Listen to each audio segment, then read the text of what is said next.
तो टॉपिक है नरेशन, जिसे हम पढ़ते हैं दो हिस्सों में, पहला और दूसरा।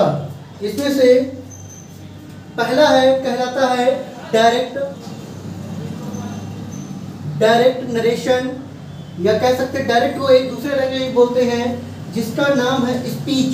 चाहे नरेशन कह लें या फिर स्पीच कह लें। तो डायरेक्ट नरेशन या फिर डायरेक्ट स्पीच और इनडायरेक्ट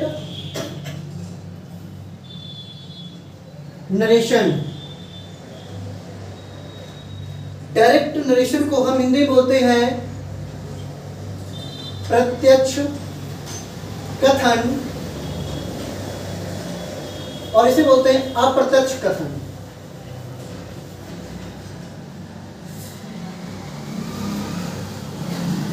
तो ये डायरेक्ट नरेशन और इनडायरेक्ट नरेशन क्या है?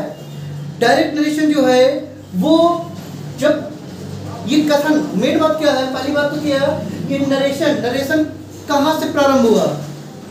ठीक है, किसी यहां पर पर्सन बिलोंग करते हैं, मान लो कोई एक व्यक्ति है और इस व्यक्ति ने इससे कोई बात बोली। ठीक है, अगर ये व्यक्ति इससे कोई बात बोलता है, इसका नाम है ए और इसका नाम है बी। ठीक है, ए ने बी से कुछ बात कही और इस ए ने बी की बात को सुना। इसके देखो बड़े बड़े कान भी हैं। ठीक है, ये तो बिल्कुल लड़की लग गया है। तो ये हमारा ए ने कोई बात कही और इसने सुना, और जब इसने सुना तो अब ये जाकर, ये इसकी आदत है चुगली करने की। ठीक है, और ये जाकर बताता है सी से, सी एक व्यक्ति है और सी से इसकी बात बताता है। किसकी? मतलब इसने इससे बात कही और इसने इसकी बात किससे कही?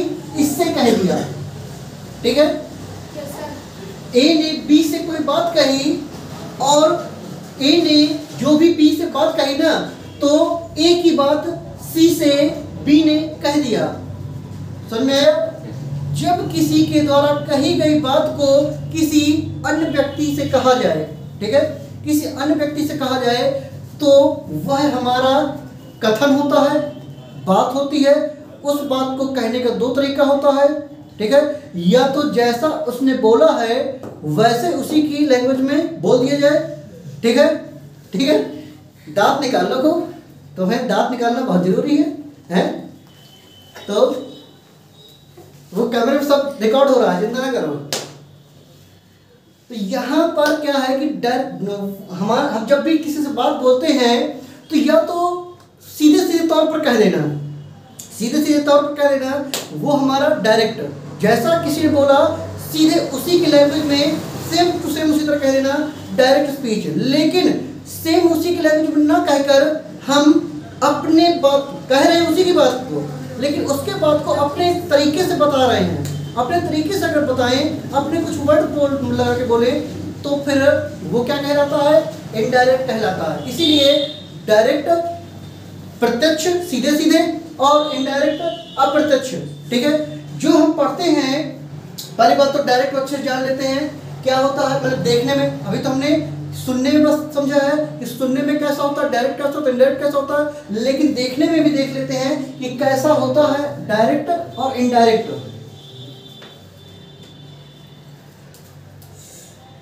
जैसे कि एग्जांपल कह दिया जाए, he said to me, comma inverted comma, Ravi lives in my house। ये मानो सेंटेंस है, और ये सेंटेंस तो है, लेकिन ये सेंटेंस किस रूप में है? डायरेक्ट रूप में है। डायरेक्ट हम पहचाने कैसे ये डायरेक्ट में या इनडायरेक्ट में है? ओके, कैसे पहचाने कि डायरेक्ट में इनडायरेक्ट में है? तो पहचाने की ये कि जो डायरेक्ट स्पीच जो वर्क होता है वो दो हिस्सों में होता है। वो हमेशा दो हिस्सों में बटा होता है। एक तो हमारा कॉमेट कॉमा के बाहर और एक होता है हमारा कॉमेट कॉमा के अंदर। कॉमेट कॉमा के जो बाहर होता है इसे हम बोलते हैं रिपोर्टिंग वर्ब और इसे हम बोलते हैं रिपोर्टेड स्पीच। रिपोर्टेड स्पीच इसको बोलते हैं रिपोर्टिंग वर्ब।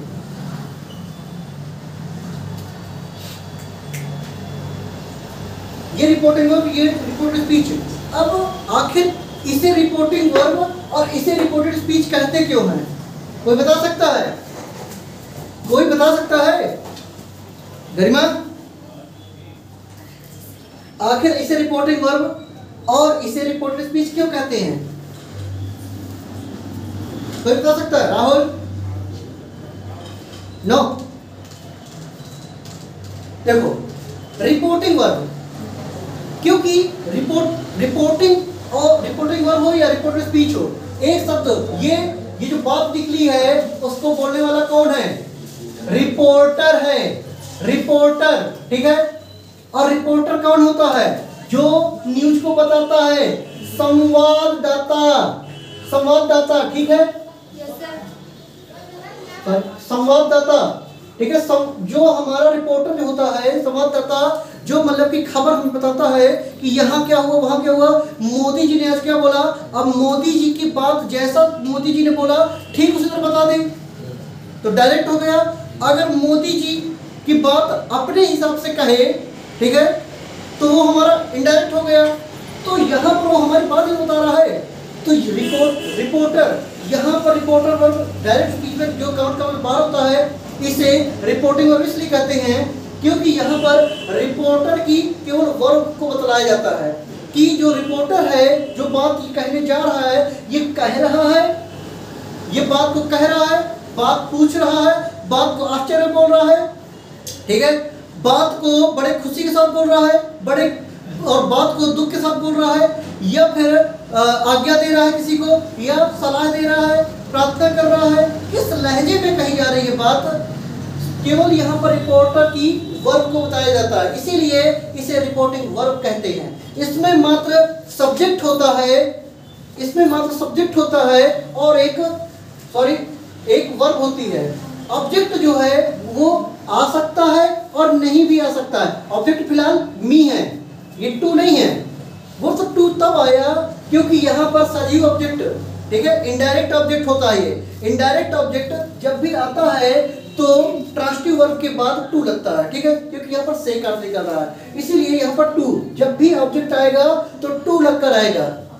अगर ऑब्जेक्ट नहीं आना है तो खाली सब्जेक्ट और वर्ब बस दिया होगा। ओके, तो ही सेड, अगर इसके बाद ऑब्जेक्ट आया तो टू लगकर आएगा। तो ऑब्जेक्ट आ भी सकता है और नहीं भी आ सकता, लेकिन रिपोर्टिंग वर्ब में सब्जेक्ट और वर्ब वो तो जरूर आएंगे।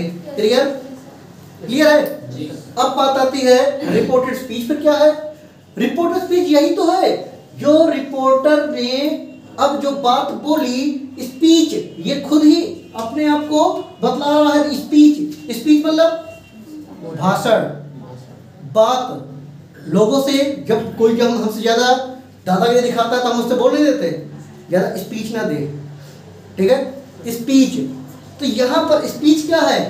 स्पीच जो है ये स्पीच ही तो है। जो रिपोर्टर ने जो बात बोली, he said to me, उसने मुझसे कहा, लेकिन कहा तो क्या कहा? ये कहा। जो बात कही वही तो रिपोर्टेड स्पीच कहलाती है। ये तो फिलहाल आगे बात समझ में, रिपोर्टिंग वर्ब क्या होता है, रिपोर्टेड स्पीच क्या होता है, आए समझ में। अब रिपोर्टिंग वर्ब रिपोर्टेड स्पीच में और बारीकी अंतर देखा जाए तो रिपोर्टेड स्पीच होता है वो इन्वर्टेड कॉमा से बंद रहता है, वो इन्वर्टेड कॉमा के अंदर रहता है, और रिपोर्टिंग वर्ब इन्वर्टेड कॉमा के बाहर रहता है। क्लियर? इन्वर्टेड कॉमा को हमेशा ध्यान में रखना। इन्वर्टेड कॉमा जो लगता है वो हमारा इस तरीके से लगता है, इसे याद करने के लिए 6699 याद रखना, कभी ये गलत नहीं होगा। 6699 मतलब नीचे की ओर यहाँ पर मुड़े, पहले नीचे की ओर मुड़ा और फिर ऊपर की ओर मुड़ा, तो 6699 याद रखना, कभी गलत नहीं होगा। क्लियर? जरूरी नहीं है कि हमेशा रिपोर्टिंग वर्ब पहले और रिपोर्टेड स्पीच बाद में आए। सेंटेंस हमारा आगे पीछे भी हो सकता है, रिपोर्टेड स्पीच पहले और रिपोर्टिंग वर्ब बाद में भी हो सकता है। क्लियर? ठीक है? Yes sir. हाँ पूछो सर। जैसे इसको रिपोर्टिंग वर्ब को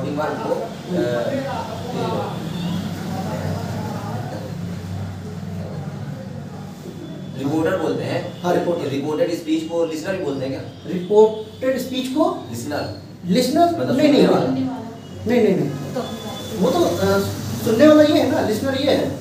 ठीक है, क्योंकि ये कह रहा है और ये सुन रहा है, वो बाद की बात है, वो पर्सन में आएगा। ठीक है, तो ये हमारा हम कह रहे हैं कि रिपोर्टेड स्पीच हमारा आगे भी हो सकता है, रिपोर्टेड और पीछे ही होगा।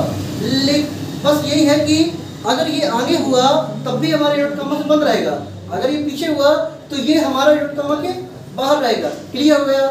डायरेक्ट स्पीच की पहचान आ रही है समझ में? देखने से ही पहचान जाओ कि नहीं? देख कर ही तुम पहचान जाओ कि नहीं? अब बात आती है, अब जैसे हम इसी को बना दे तो हमारा इनडायरेक्ट हो जाएगा। जैसे ही कह दिया जाए he told me that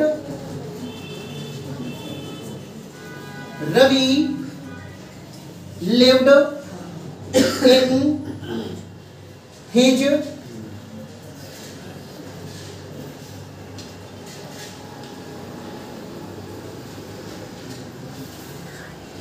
house. Okay, तो यहां पर क्या हुआ, ये हमारा जो बन गया, अब ये हमारा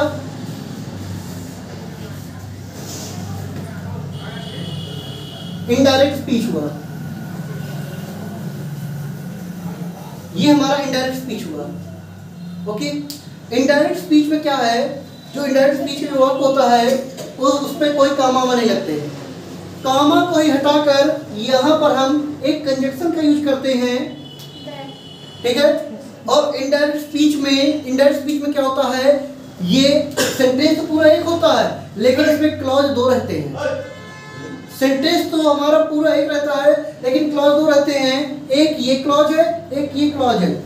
ठीक है, और क्लॉज जिसमें से ये हमारा प्रिंसिपल क्लॉज है और ये हमारा सबऑर्डिनेट क्लॉज है।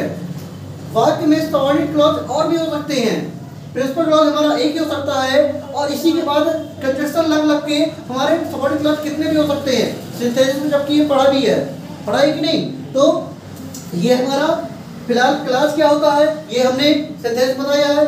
प्रिंसिपल क्लॉज क्या है, सबऑर्डिनेट क्लॉज क्या है, ये सिंथेसिस का टॉपिक है। तो अभी समझने की बात यह है, केवल मुद्दे की बात यह है कि डायरेक्ट स्पीच क्या होता है और इनडायरेक्ट स्पीच क्या होता है, ये समझ में आया? क्लियर है? तो जब ये बात समझ आ जाती है तो एग्जाम में क्या होता है बात नहीं, एग्जाम में क्या होता है, एग्जाम में हम जब पढ़ते हैं तो हमेशा डायरेक्ट से इनडायरेक्ट में चेंज करने के लिए आता है। क्या आता है? डायरेक्ट से इनडायरेक्ट में चेंज करने के लिए आता है। डायरेक्ट का सेंटेंस होगा, उसे हमें इनडायरेक्ट में चेंज करना होगा। बाई चांस हाँ 10% कभी कभार ये भी दे देते हैं कि इनडायरेक्ट से डायरेक्ट में चेंज करना, लेकिन ये कंपटीशन लेवल में होता है ज़्यादातर। ठीक है, इंटर लेवल में बहुत ही कम होता है, लेकिन तैयार तो हमें हर तरह से रहना ना, चाहे कंपटीशन लेवल हो चाहे इंटर लेवल हो। तो यहाँ पर डायरेक्ट को इनडायरेक्ट में चेंज करने के कुछ नियम हैं, और जब हमें इनडायरेक्ट से डायरेक्ट में चेंज करने के लिए कहा जाए तो जो हमने पढ़ा है वो रिवर्स आ जाएंगे। क्लियर हो गया? ठीक है, यहाँ हम क्या करेंगे, डायरेक्ट से इनडायरेक्ट में बदलने के जो नियम हैं वो देखेंगे। पहला नियम क्या कहता है? पहला नियम ये है कि रिपोर्टिंग वर्ब, जो रिपोर्टिंग वर्ब है, रिपोर्टिंग वर्ब का सब्जेक्ट और ऑब्जेक्ट नहीं बदलते। ठीक है, रिपोर्टिंग वर्ब के सब्जेक्ट और ऑब्जेक्ट में परिवर्तन नहीं करते हैं। अगर परिवर्तन करते हैं तो वो करते हैं किसमें? वर्ब में करते हैं। इसी प्रकार से ये सेड टू था, हमारा टोल्ड हो गया, यहाँ पर सब्जेक्ट ही था और यहाँ पर मी है तो मी है, लेकिन सेड टू की जगह पर यहाँ पर टोल्ड हो गया। और ये भी, ये जो बदल रही है, ये जो वर्ब है, ये अब रिपोर्टेड स्पीच में दिए हुए सेंटेंस के अकॉर्डिंग ही बदलता है। इसके भी बदलने का एक नियम है। जैसे मान लो हमारा सेंटेंस डायरेक्ट है और इसे इनडायरेक्ट बदलना है, और इनडायरेक्ट वाला वाक्य हमारा किस रूप में है? असेटिव सेंटेंस में है, assertive sentence. Okay, assertive sentence में है हमारा जो ये इन्वर्टेड कॉमा के अंदर जो वाक्य है, रिपोर्ट स्पीच का वाक्य है, ये हमारा सेंटेंस के जो 5 टाइप्स होते हैं उन 5 टाइप में से किसी प्रकार का भी आ सकता है। वो हमारा असेटिव भी आ सकता है, हमारा इंट्रोगेटिव भी आ सकता है, इंपरेटिव, एक्सक्लेमेटरी, ऑपरेटिव, किसी प्रकार का आ सकता है। उसी के अकॉर्डिंग हमारे यहाँ पर जो रिपोर्टिंग वर्ब की जो वर्ब है वो यूज होती है। मान लो जैसे कि हमारा डायरेक्ट में से आता है तो इसका से ही रहेगा, से के साथ में टू अगर आता है तो ये टेल हो जाएगा, सेज आता है तो सेज रहेगा, सॉरी जब टू लगेगा तब होगा, तो सेज, सेज और सेज के साथ में जब टू लग रहा है तो टेल्स हो जाएगा।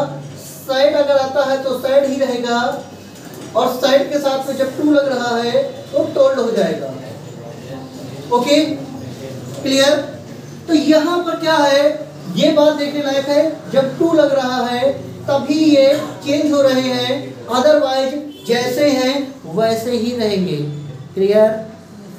से था तो से ही है, से के साथ में जब टू लगा तब ये टेंड हो गया, से है तो सेज है तो सेज ही है, सॉरी यहाँ पर सेज, तो सेज के साथ में जब टू लगा तो यहाँ पर टेंस हो गया, और साइड है तो साइड ही रहेगा, और साइड टू के साथ जब टोल्ड, जब साइड के साथ में जब टू लगा तब ये टोल्ड हो गया। क्लियर? मतलब यहाँ पर हमें ये ध्यान में रखना है, एक जो वर्ब है से, साइड, साइड, टेल, टोल्ड और टोल्ड। क्लियर?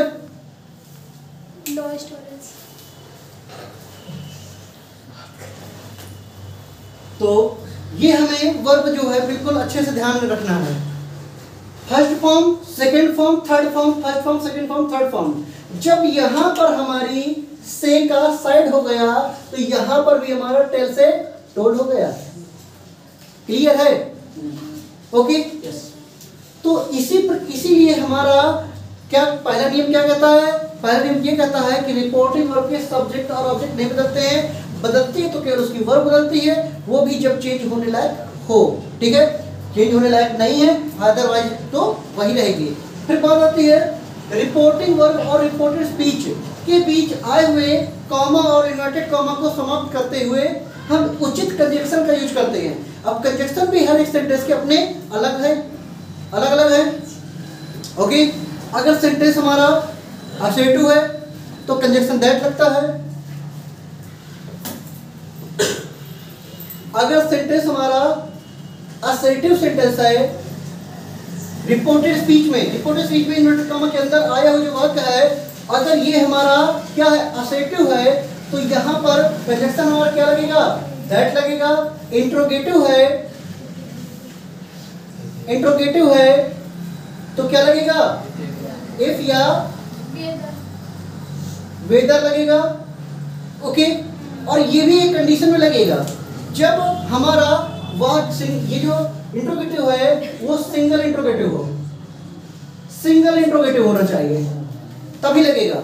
अगर जो हमारा सेंटेंस है कोई डबल इंट्रोगेटिव वाला है तो वही हमारा जो शब्द है वही हमारा कंजक्शन बन जाता है। क्लियर? फिर नेक्स्ट कह रहा है अगर वो हमारा इंपरेटिव है तो हमारा कंजक्शन टू लगता है, लेकिन इंपरेटिव में भी कुछ लेट वाले वाक्य होते हैं जिनमें हमारा दैट लगता है। ओके, अगर हमारा सेंटेंस एक्सक्लेमेटरी है, एक्सक्लेमेटरी का वाक्य है तो हमारा मोस्टली दैट लगता है। ऑप्टेटिव है, अगर वो ऑप्टेटिव वाक्य है तब भी हमारा कंजक्शन दैट लगता है। कह सकते हैं मोस्टली हमारा जो कंजक्शन है वो दैट ही लग रहा है। ओके, दैट ही लगता है, बस कुछ में है, एक दो में है जिसमें कंजक्शन चेंज हो रहे हैं। तो हम उचित कंजक्शन में यूज करते हैं। इसके बाद कंजक्शन के बाद वाक्य हमारा चाहे जैसा भी हो, असेटिव है तो ही असेटिव बनेगा, इंट्रोगेटिव है तो ही असेटिव बनेगा, एक्सक्लेमेटरी है तो भी असेटिव बनेगा, ऑब्जेक्टिव है तो भी असेटिव बनेगा, चाहे जैसा वाक्य हो बनेगा वो असेटिव। कंजक्शन के बाद वाक्य जो है वो असेटिव बनेगा। मतलब सब्जेक्ट से स्टार्ट करेंगे, फुल स्टॉप पे खत्म करेंगे। क्लियर? फिर दूसरी बात, रिपोर्टेड स्पीच। जो रिपोर्टेड स्पीच है, रिपोर्टेड स्पीच का फर्स्ट लेटर अगर वो नाउन या फिर प्रोनाउन में आई और फिर गॉड शब्द ना हो, नाउन, आई और गॉड, इन तीन को छोड़ करके अदरवाइज कुछ भी आ जाए, ये एक रवि एक नाउन था इसीलिए इसका आर कैपिटल है, इसके अलावा कुछ भी आ जाए, कोई भी प्रोनाउन आ जाए, उसका फर्स्ट लेटर इस्तेमाल कर देते हैं। ये ऐसा बताना के लिए था क्योंकि यहाँ पर ये सेंटेंस स्टार्ट होता है, इसलिए इसका लेटर कैपिटल रहेगा, उसे इस्तेमाल करते हैं। इस्तेमाल करने के बाद जो भी वाक्य में तीन प्रकार की चेंजिंग होती है, उस चेंजिंग को हम बारी बारी से करते हैं। और इस चेंजिंग को अगर आपने पढ़ लिया तो नरेशन बहुत अच्छे से आपको समझ में आएंगे। एक तो है आपकी प्रोनाउन चेंजिंग, जिसे हम कहते हैं प्रोनाउन चेंजिंग। दूसरी है आपकी टेंस चेंजिंग, और नेक्स्ट है हमारी time, place and distance changing.